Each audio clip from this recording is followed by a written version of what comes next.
thank Eduardo in particular. We worked together with Christina Oplaka on the political advertising study of the last European elections, so it's good to catch up again.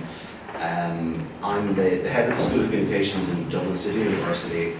Worked there for the last 10 years. But before that, I was a political journalist. Worked at the public broadcaster RTE in Ireland and the Irish Times newspaper. So I covered a number of Irish national parliamentary elections, European elections, and we're quite good at referendums on European treaties, but we don't tend to get ourselves into the type of mess that the United Kingdom has with its referendum. So it's an Irish case study, but the themes are actually quite similar to the two previous speakers. It's just, I think, to give you a sense of Ireland and European elections over the last 40 years. But I pulled out a number of themes which I think point to interesting points that are relevant in a comparative sense. Ireland joined the European then EEC in 1973 with Denmark and the UK, and first direct elections, as you know, in 1979. So we had 8 contests from 79 to 2004. In the political science literature, we would describe them as second-order elections, and in an Irish context, they've been very much second-order elections. Lack of any partisan significance and very little at stake in terms of national power, the distribution of power nationally. But there are, I'm going to pull out 4 themes from Ireland, which I think will point to some of the issues that Europe and European elections have had to deal with. The pamphlet before you is from the 1979, and it's the main party of government at that stage in that campaign seeking elections to the first European Parliament election. And if we look at firstly turnout, when we first voted in European Parliament elections, 63%, nearly 64% of people went out and voted. But compared to the general election 2 years previously, when 76% of voters cast their ballot, the turnout was low. And that is one of the features of as we heard earlier, European Parliament elections is very much a feature of these contests in Ireland. Turnout for European Parliament elections has been exceptionally low relative to national Parliament elections. And you can see there, EP European Parliament and GE general election just picked out a number of years, but a declining rate of turnout and obviously continuously lower than in national elections. 89 is a blip year because we had European and national elections coinciding at the same time.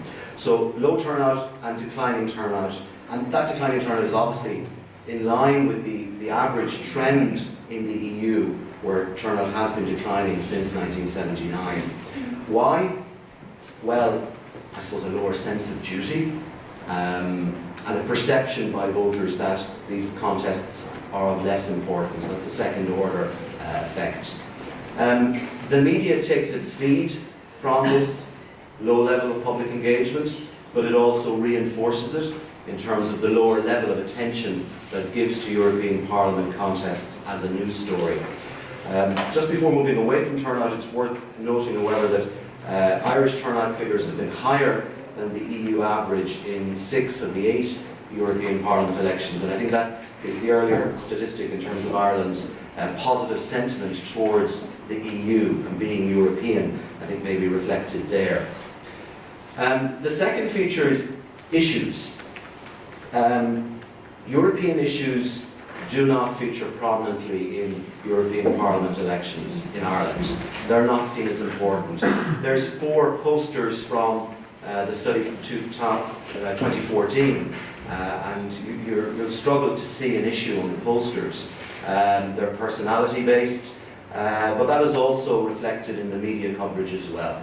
The issues, European issues, tend not to feature. We've seen in previous elections some discussion around agricultural policy in the 80s, about the institutional development of the Union in the 90s, defence security policy as a neutral state, it appears periodically, and there's some discussion about the economy post the 2008 global financial crisis, but to a large extent these have been policy-free contests. And it's interesting, I was looking at some of the literature. Richard Sinnott, who's a political scientist, in Dublin wrote about the 1994 contest, that there were complaints in the media that the election was the most issue-free so far. And I think in terms of that response has been repeated at each subsequent contest, and I can certainly speak from personal experience of having been a reporter, a correspondent in the 2004 European elections. It was very much based around personality of the candidates as opposed to the issues at stake. And even when issues did leak into media coverage, they were national issues as opposed to European issues.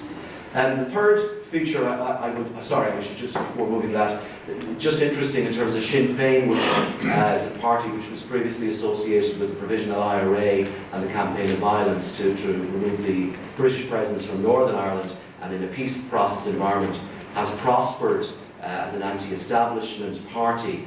The first poster there is from a very early Sinn Féin campaign, and you can see in terms of very much anti-EEC, this is from the late 70s, whereas their candidate, Lynn Boylan, who was elected in the last European Parliament elections, the posters and all of the Sinn Féin posters were issue-free and very much kept with the trend of the mainstream parties. So even a party that has moved from the margins to mainstream hasn't maintained an interest in promoting European issues as a campaign theme. Ireland is, I suppose, somewhat different in that we don't have a mainstream political party that is anti-EU, and that reflects national sentiment. But there are a number of parties who their position would be that they don't like the current European Union and they would like to change and reform it. But there is no move to withdraw a la the United Kingdom, and there certainly would be no move to any groundswell of support to exit the euro. The third point I would mention is that the share of the vote of parties in government has tended to be noticeably lower than what they got in the previous general election.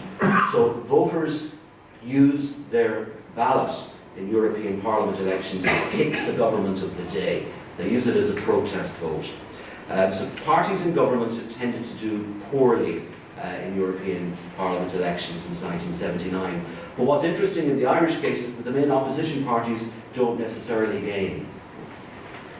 Voters tend to gravitate towards smaller parties and independent candidates, non-party candidates who contest the elections. So candidates like Luke Flanagan and Nessa Childers, who would have contested as independents and were successfully elected. So, and we see that, I suppose, what we might describe as a small party independent effect in the ballot box in European contests. The type of candidate that has gone onto the ballot paper is interesting in an Irish context. Parties tend to go for names, they go for personalities, and voters are more open to non-party candidates, to non-politicians. And media coverage then has taken its lead from that. It focuses on the individual, the game coverage, the winners and the losers, the personalities, and the puppet show coverage, as opposed to policy debates. Interesting, just to pull this out, and I'm not a lover, sorry, I should say the photograph there in front of you is from the Labour Party lineup of candidates from 1979. Our current president, Michael G. Higgins, is up there your far left. But all of those candidates were leading national figures. Some of them were government ministers, and some of them were party leaders. So that the profile of the candidate that was put forward was very much well-known names, and those that were known to the public. What the parties have done is what we might call the ambassadorial effect. There's a lot of text on the screen there, but it's from an internal party document which was produced for our main opposition party in 1979 as they were preparing for the first European Parliament elections. And research was done in terms of what type of candidate should you put forward. And candidates what they were told was candidates ideally should be well-known people with negotiating strength and ability, articulate, knowledgeable in European affairs, have strength and ability, viewed with culture and interests of Ireland, and not necessarily aligned with the political party. And I think it's fair to say that that advice, which was given before the first direct elections in 1979, candidate selection in European Parliament elections is generally confirmed to that advice across all the parties. They've absorbed that lesson. That's led to controversy, what we would describe as parachute candidates, and this happens at every election where the political parties will try to parachute in prominent national figures onto the ballot paper. Generally people with little or no political experience, or little no election experience, or party political background. So one of the best examples there is Orla Guerin. Orla Guerin was a well-known Irish journalist. She was a presenter on the main radio programme, the morning radio programme, which could have an audience of about 500,000 people, so she was a well-known national figure, and she contested for the Irish Labour Party in the European Parliament elections in 1994. She wasn't elected, and she subsequently went on to have a very successful career as a foreign correspondent with the BBC. Well, we've seen that repeatedly, where the parties go outside the fold looking for a personality who will appeal to the public and obviously garner media attention and profile for them. Most of the successful independents in European Parliament elections in Ireland can be classified as interest group independents. They are independent of political parties, but they have a foothold in a sector. So the former president of the Irish Farmers Association was elected in 1979, re-elected in 84, and again in 1989.